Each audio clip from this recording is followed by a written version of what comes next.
그러면 우리는 바로 우리나라는 여기 있는데 저분들이 이쪽에 태평양 건너에 있으니 이 바다를 어떻게 건너갔는지 의문이 들 겁니다. 그러면은 이분들이 분명히 바다를 건너갔어야 하는데 우리 쪽에 무슨 기록이 남아 있었습니까? 기록이 남아 있었다면 여러분들이 이렇게 생소하지는 않겠죠. 그렇습니다. 우리 쪽에는 전혀 기록이 없는데 그러면 멕시코 쪽에는 멕시코 쪽에는 기록이 있었습니다. 바로 다음을 보시죠. 멕시코에는 이렇게 그분들이 어떻게 해서 그곳까지 왔는지 기록이 있었습니다. 멕시코가 기록을 남겼다고요? 그럼 문자가 있었습니까? 우리 민족은 문자가 없었는데? 그렇죠. 그런 의문을 가질 수 있습니다. 멕시코에 기록이 남게 된 상황을 말씀드리겠습니다. 아메리카 대륙에 우리 민족이 아주 오랫동안에 걸쳐서 넘어갔습니다. 기원전에 넘어가신 분, 그 다음에 기원 이후에 넘어간 분, 기원 후 2세기에, 3세기에, 5세기에, 6세기에 이렇게 넘어간 분들이 쭉 있었지만 기록을 남긴 분들은 그들의 역사에서 뭐라고 이야기하고 있냐면은 자기네들은 원래 아스 땅에서 살던 사람이었다. 그런데 820년경에 그곳에 있던 기질이라는 이름의 무당이 자 이제 떠나자. 우리 신이 우리에게 아주 살기 좋은 땅을 새로 주겠다고 약속을 했다. 이제 떠나자 이렇게 선동질을 했답니다. 그래서 드디어 떠났는데 그분들이 어디로 갔는지는 모르겠지만 일단은 그렇게 떠나서 여차저차 해가지고 멕시코까지 도달했다. 이런 기록을 남깁니다. 그런데 그 기록을 어떻게 남겼냐면은 글자가 없으니까 그림을 그려서 남겼습니다. 그분들은 글자가 없으니까 무슨 그림을 쫙 그려가지고서 모든 역사를 기록을 했는데 이를테면은 전쟁이 나면 전쟁의 모습을 그려놓고 그 다음에 물을 건너면 물 건넌 모습을 그려놓습니다. 그리고는 그 그림을 가지고서 어린 아이들에게 우리 선조들이 옛날에 이렇게 해가지고 이 길을 지나왔고 이러이러한 일로 전쟁을 했다. 이렇게 말로 설명을 했습니다. 내용은 말로 전했습니다. 그리고 그 아이들이 다시 크면은 다시 그 어린 후손들에게 이 그림을 꺼내가지고 다시 보여주면서 옛날 우리 선조들은 이렇게 이런 곳을 지나왔고 이렇게 전쟁을 치렀다. 이 얘기를 합니다. 그렇게 해서 이 그림과 내용은 구두로 전해져 내려왔는데 그 1492년 신대륙이 발견되고 스페인 사람들이 들어와서 그곳에 사는 사람들의 이야기를 무슨 뜻인지도 모르고 스페인 알파벳을 막 받아 적었습니다. 예를 들면 아스땅 이러면은 아스땅 이런 식으로 받아 적었어요.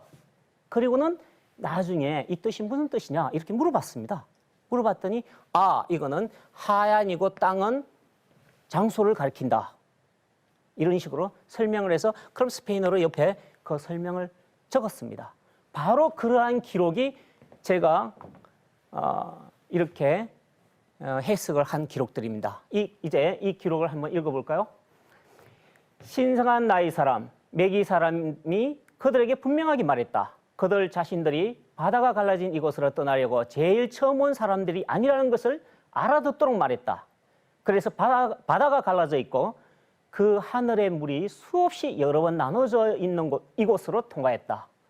그 하늘의 물을 그들은 신성한 물, 즉 바다라고 불렀다. 그 하늘의 물이 이쪽과 저쪽으로 나뉘어져 있는 곳을 통하여 메기 사람이라고 불리는 이들이 이곳을 향하여 왔다. 이곳이란 건 멕시코입니다. 자, 여기서 여러분들이 주목해 봐야 될 부분은 하늘의 물이 수없이 여러 번 나눠져 있는 곳, 그 하늘의 물이 이쪽과 저쪽으로 나눠져 있는 곳, 이 부분을 보셔야 됩니다. 앞장에 그 지도를 잠시 볼까요? 네, 우리 민족이 여기서 멕시코로 건너가는데 하늘의 물인 그 바다가 수없이 나눠져 있는 곳, 그리고 그 바다가 다시 이쪽과 저쪽으로 양쪽으로 갈라져 있는 곳 어디입니까? 바로 이 알로산 열도죠. 섬이 많아야 바다가 수없이 여러 번 갈라지죠. 그죠? 여기에 보면은 바다가 이쪽과 저쪽으로 양쪽으로 갈라져 있죠? 맞습니다. 저는 이것을 보고서 아, 우리 민족이 알루산 열도를 건넜구나. 바로 눈치챌 수 있었습니다. 그러면 우리 민족의 이동 루트는 이미 결정이 돼버립니다. 왜? 우리 민족은 우리 민족은 여기서 살았기 때문에 그분들이 북상을 해서 이 추운 곳으로 올라가 가지고 여기 러시아 캄차카 반도에서 섬을 따라서 배를 타고 건넌 이후에 남아있다. 이렇게밖에 안 됩니다. 그렇겠죠? 네. 이분들은 바로 그렇게 해서 건너갔던 것입니다. 그러면 우리 쪽의 역사 기록에 어떤 그분들이 떠난 그 흔적이라도 기록되어 있지 않을까? 이걸 살펴봐야겠죠? 예, 그것을 살펴보기 전에 잠시 이분들이 이곳을 지나가면서 썼던 기록 한 가지를 보도록 하겠습니다. 잠깐 넘길까요? 다음 화면. 자기네들이 이동하면서 남긴 그 문헌에 이런 말이 있습니다. 이스산, 이스산. 이스산, 이스산 이렇게 기록을 해놨는데요. 이스산의 이스가 뭐냐면은 이 이스가 하얀이란 뜻입니다. 하얀. 아까도 아스도 하얀인데 왜 이스도 하얀일까? 네, 제가 연구를 해보니까 우리 민족 중에서 저 남쪽의 요동 지역에 살던 분은 하얀색을 아스라고 했고 북쪽에 살던 저 만주 북쪽 지역에 사는 사람은 이스라고 했습니다. 그런데 이 기록을 남긴 사람들은 요동 지역에 남쪽 요동 지역에 살던 분들인데 이분들이 이 바다를 건너가기 위해서는 북상을 해야 됩니다. 그렇죠? 아까 지도에 봤듯이 북상을 하게 되는데 이분들이 기록에 이렇게 났습니다. 이동을 했는데 제일 먼저 도착한 곳은 고리족이 사는 땅이었다. 네, 고리가 바로 만주 지역에 살던 우리 민족입니다. 그 고리족이 살던 땅이었는데 그곳에 도착하니까 8개 고리족 시족들이 아, 우리도 함께 떠나자 해가지고 함께 따라 붙었답니다. 그 사람들을 데리고서 어디를 갔는데 어딘지는 모릅니다. 왜냐하면 여기 기록이 오래됐기 때문에 갔는데 그곳이 바로 이렇게 바다가 이렇게 여러 번 갈라지고 또 이쪽 저쪽으로 갈라진 곳이었다. 이렇게 되어 있습니다.